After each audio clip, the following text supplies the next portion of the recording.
इन मोतियों के आभूषण पहनकर दीपावली पर हम वृंदावन की सबसे सुंदर गोपियाँ लगेंगी। इनसे सजकर हम ऐसे चमक उठेंगी जैसे दीपों की पंक्तियों से घर।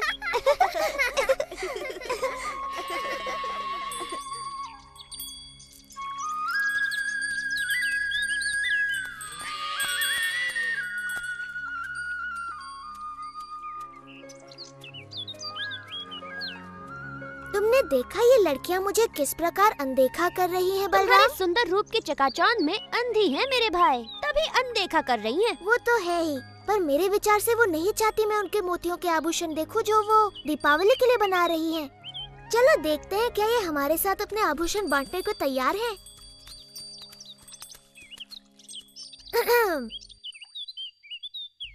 तुम्हारे काम में बाधा डालने के लिए क्षमा चाहता हूँ गोपियों, किंतु मैं अपने आप को रोक नहीं पाया। तुम्हारे आभूषणों की सुंदरता मुझे यहाँ खींच लाई। मेरे मित्र भी दीपावली का त्योहार मनाना चाहते हैं।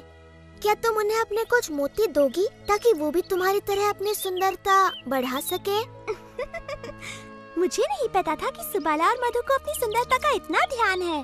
मैं उनकी बात नहीं कर रहा, मेरा मतलब था हंसी और हरिणी। प्यारी गोपियों, तुम्हें अपने आभूषणों पर इतना अभिमान है कि तुमने इन भोली भाली गायों के साथ अपने आभूषण बांटने की मेरी विनती भी अनसुनी कर दी।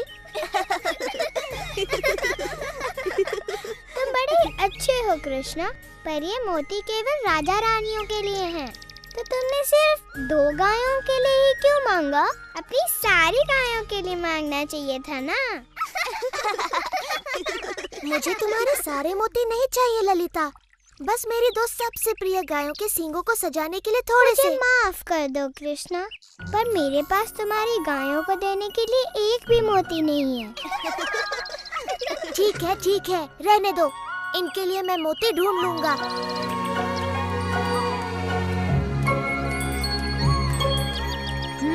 उन्होंने मना कर दिया। हाँ? ना तो गायों के लिए कोई सम्मान है, ना मेरे लिए। एक बार मैं इनकी बुद्धि ठिकाने लगा दूं, तब समझ में आएगा।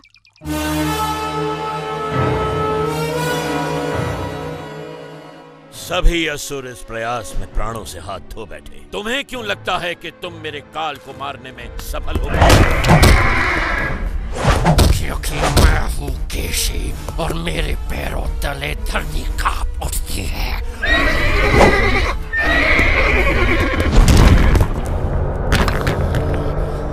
मैं आपके काल को ढूंढ निकालूंगा महाराज कंस, और उसे अपने पैरों तले रोन डालूंगा।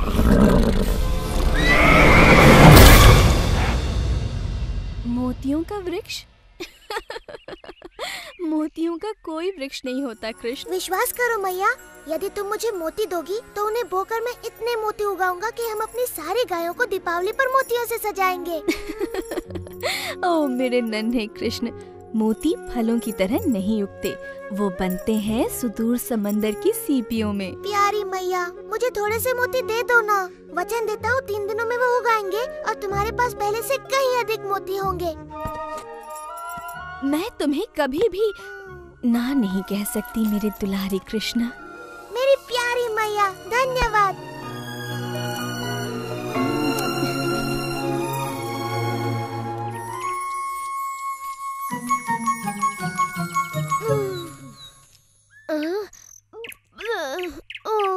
क्या हम मोतियों की खेती करने के स्थान पर स्वादिष्ट ताजा मक्खन नहीं उगा सकते? मूर्खों की तरह बात न करो मधु, मक्खन पेड़ पर नहीं लगता, तुम्हारे पेट पर लगता है। तुमने समाचार सुना रहा था? वृंदावन में सभी एक नए किसान की चर्चा कर रहे हैं। अच्छा, वो जो मोतियों की खेती कर रहा है।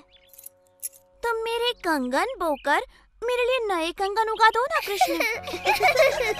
एक बार मेरे खेत में मोतियों की फसल आ जाने दो, फिर देखते हैं कि कौन किस पर हंसता है। कृष्णा, क्या हम लड्डुओं की भी खेती कर सकते हैं? नहीं मधु, पर तुम्हारे विचार से एक योजना सूझी है। तुम्हारे और सुबाला के लिए एक काम है।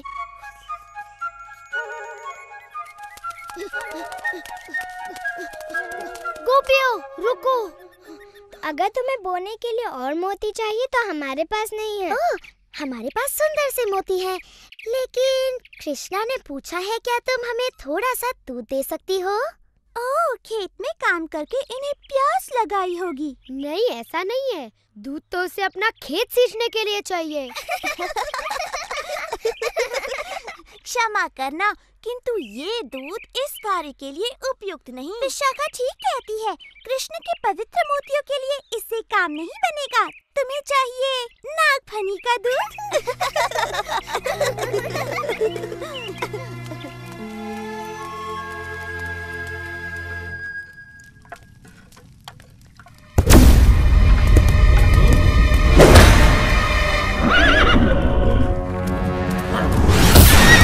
मैंने सुना है तालवन के सिपाहियों के सामने किसी बालक ने धेनुकासुर का वध कर दिया था।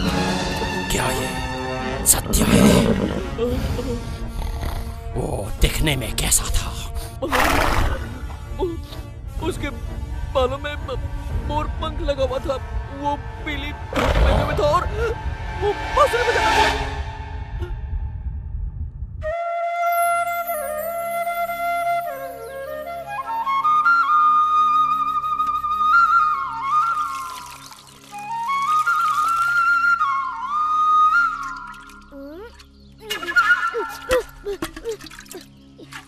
ये ठीक बात नहीं है कृष्णा।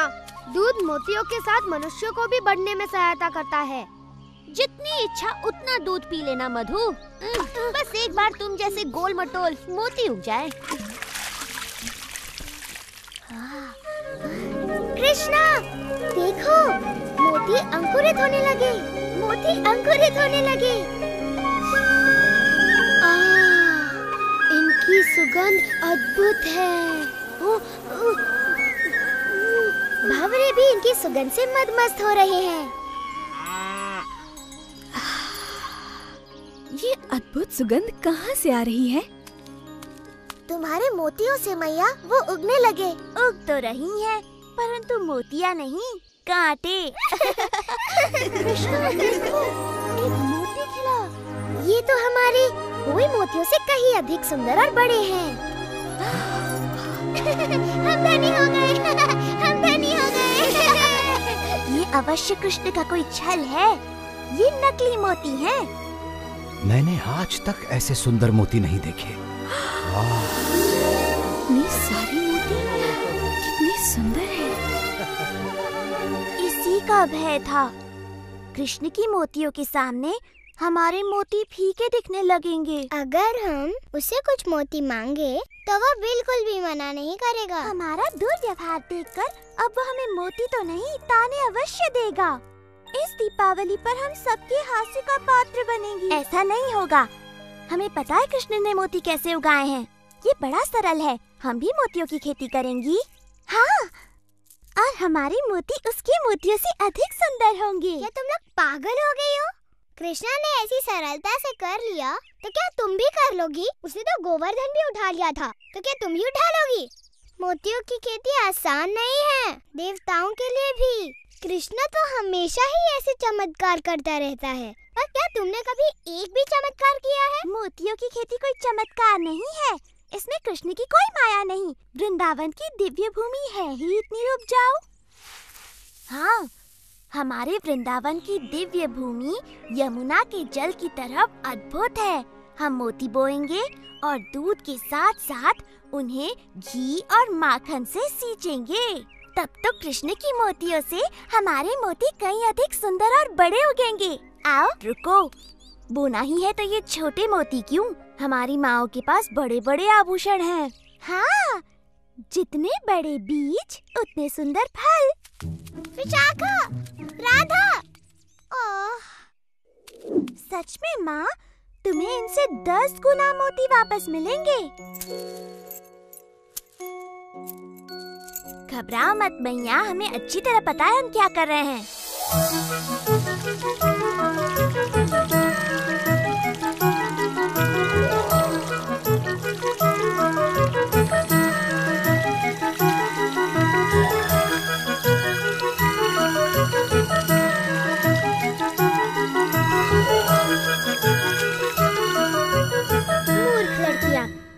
दिनों से लगी हुई हैं। उग रही है तो केवल जंगली घास। किंतु जितने मक्खन और घी से उन्हें सींचा जा रहा है, ये घास बड़ी स्वादिष्ट हो गई होगी। ये तो बड़ी गड़बड़ है। तुम चाहते हो कि उनके भी मोती उगे? नहीं, मैं चाहता हूँ वो घी मक्खन को बर्बाद न करके उनका सदुपयोग करे।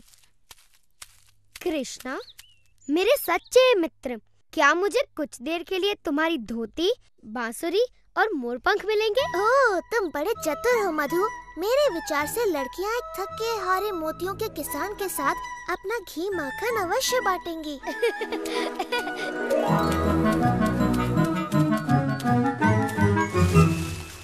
कौन है? कृष्णा, यदि तुम हमसे हमारे सुंदर मोती मांगने आए हो तो यहाँ से चले जाओ। मुझे अपना मुख दिखाने में भी लज्जा हो रही है। तुम तो मुझसे कहीं अधिक अच्छी तरह से मोतियों की खेती कर रही हो। यदि तुम थोड़ा सा घी और माखन मुझे दे दो तो मैं अपने मोती कम से कम तुम्हारे मोतियों के आधे आकार के तो कर सकूं। अब जबकि तुम अपना घमंड फुलाकर हमारे पास आए हो, हम थोड़ा सा माखन तुम्हारे साथ बांट सकते हैं। धन्यवाद, धन्यवाद। हाँ? गोपियों, इधर आओ। तुमने देखा हमारे मोतियों के ये पौधे कृष्ण के मोतियों से अलग हैं। ललिता सच कहती है, हमारे खेतों में तो कुछ भी नहीं उगा, सिर्फ कांटों वाले पौधे उगे हैं। ये बात किसी को पता न चलने पाए, विशेष तौर पर माताओं को।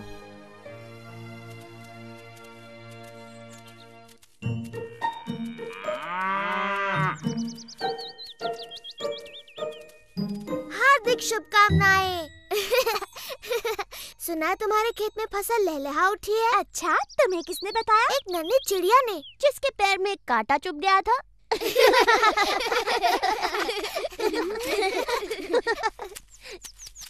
चलो मित्रों, त्योहार के लिए अपनी गायों को सजाया जाए।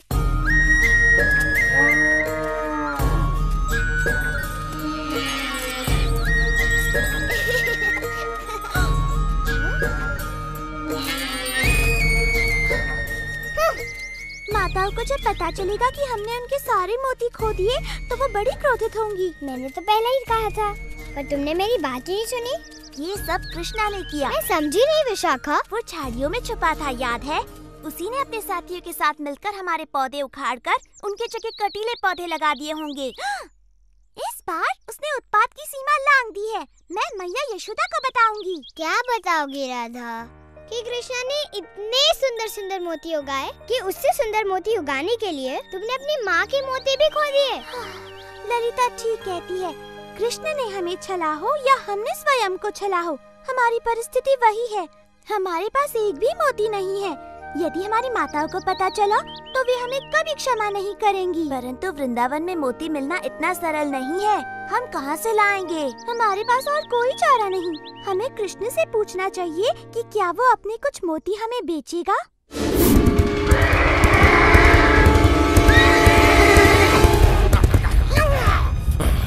कहाँ है वो बालक?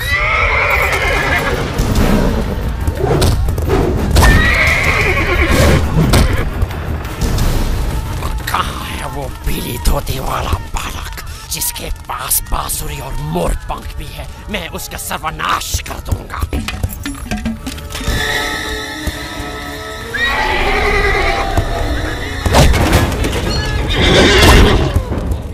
चलो, यमुना चलो। इतना सारा माखन और घी खाकर तो मेरा पेट भर गया। लगता नहीं कि मैं महीने भर तक और कुछ खाऊंगा।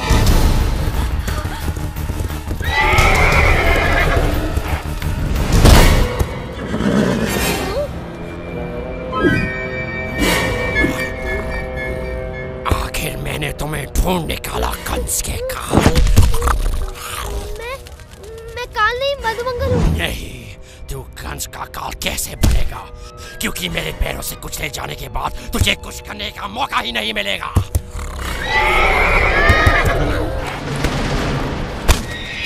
तुम जिसे ढूंढ रहे हो वो मैं हूँ।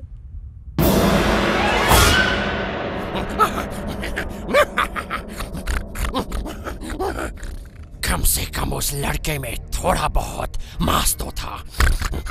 तुझे तो मैं बाएं पैर से ही मार दूंगा बच्चे। इससे डरो मत। केशी बिल्कुल हमारे खेलने वाले काठी के घोड़ों जैसा है। अब देखेगा तो कि मैं कितना खतरनाक हूँ और क्या कर सकता हूँ।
कृष्णा।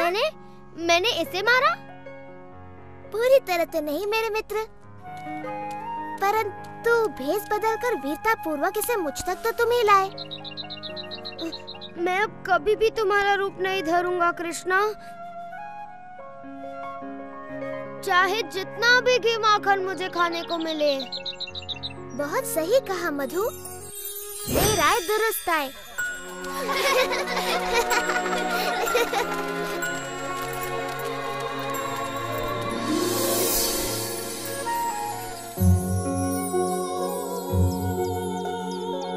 वाह मेरे भाई, ये तो बड़ी अच्छी फसल लहलाने लगी। हाँ, बस बेचारी गोपिकाओं के फसल में कुछ भी नहीं होगा। लगता है उनके सारे मोती कीड़े खा गए। हमने सुना है कि कृष्ण अतिरिक्त मोती बेच रहा है सुबाला, हमें भी कुछ खरीदने की इच्छा है। परंतु मोती के बदले तुम दोगे क्या राधा? दूध मक्खन तो यहाँ नहीं चलेंगे। एक बात बताओ, तुम वही गोपियाँ हो ना जिन्होंने मेरे गायों के लिए मोती और मेरी मोतियों की खेती के लिए थोड़ा सा दूध देने से मना कर दिया था? मैं अपने सारे मोती यमुना में फेंक सकता हूँ, परंतु तुम्हें एक भी नहीं देने वाला। हम स्वर्ण से मूल्य चुकाएंगी। तुम्हारे घरों का सारा धन और तुम्हारे घर का मूल्य भी जोड़ दो, तब भी मेरे एक मोती का मूल्य नहीं चुका पाओगी। तुम हमेशा हमारे साथ ऐसा क्यों करते हो कृष्णा? कृपा करो कृष्ण, हम अपनी माताओं के लिए तुम्हारे मोतियों की मूल्य से अधिक चुकाने को तैयार हैं। तुम्हारी माताएं? अच्छा, तब बात अलग है। तुम तो जानती ही हो, माताओं का नाम सुनकर मैं पिघल जाता हूँ, है ना मित्रों? हाँ, कृष्णा को मैया से बड़ा प्रेम है। हाँ, बिल्कुल। तुम्हारी माताओं को मेरे सबसे सुंदर मोती मिलेंगे। धन्यवाद कृष्णा। धन्यवाद कृष्णा, तुम बड़े दयालु हो। वो तो मैं हूँ ही, पर धन्यवाद मेरा नहीं, अपनी प्यारी माताओं का करो।